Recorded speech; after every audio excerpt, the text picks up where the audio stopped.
নবীজি বলছেন একদিন সাহাবীদের মজমায় একদিকে তাকাইয়া বলছেন যুদ্ধের জন্য ফান্ড কালেকশন করতেছে, দান। আল্লাহ নবী বলেন এদিক থেকে আছো কে? যুদ্ধের জন্য দান করবা। ওসমান বললেন দাঁড়ায়া 100 উট আল্লাহর রাস্তায় দান করলাম। আল্লাহ নবী এদিক দিয়ে হাত বাড়ায় বলছে এদিকে আছো কে? আল্লাহর রাস্তায় দান করবা। ওসমান ওই দিক দিয়ে ঘুরে এসে এনে আইয়া দাঁড়াইয়া কয় 100 উট আল্লাহর রাস্তায় দান করলাম। 200 হইল। মাঝ বরাবর হাত দেখাইয়া নবী বলছে এদিকে কে আছো? আল্লাহর রাস্তায় যুদ্ধের জন্য দান করবা। ওসমান এখানে এসে বলছে আল্লাহর রাস্তায় আরো 100 উট আল্লাহর রাস্তায় দান করলাম। 300 হইল। ভাইয়া 6 বার নবীজি বলছে আর কে আর কে আর কে? 6 বারই ওসমান দাঁড়াইয়া দাঁড়াইয়া বলছে 100 100 100 100 100 100 600। কয়শো? 600 উট।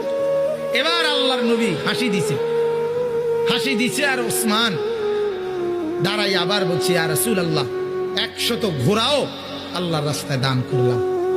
নবীজি খুশিতে চেহারা মুবারক নূরের চেহারা চিকচিক করছে। হযরত ওসমান বলছে ইয়া রাসূলুল্লাহ একটু অপেক্ষা করেন, আমার দান করা শেষ হয় নাই, আমি ঘরের থেকে একটু আইতে আসি।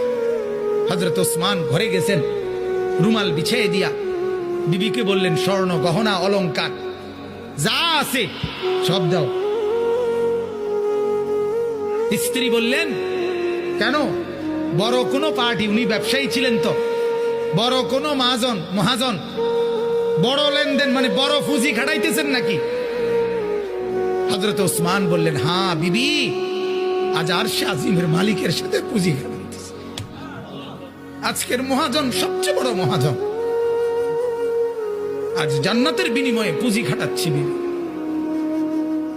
হযরত ওসমান সমস্ত গহনা স্বর্ণ রৌপ্য নিয়ে আল্লাহ নবীর সামনে রুমাল খুলে দিছে।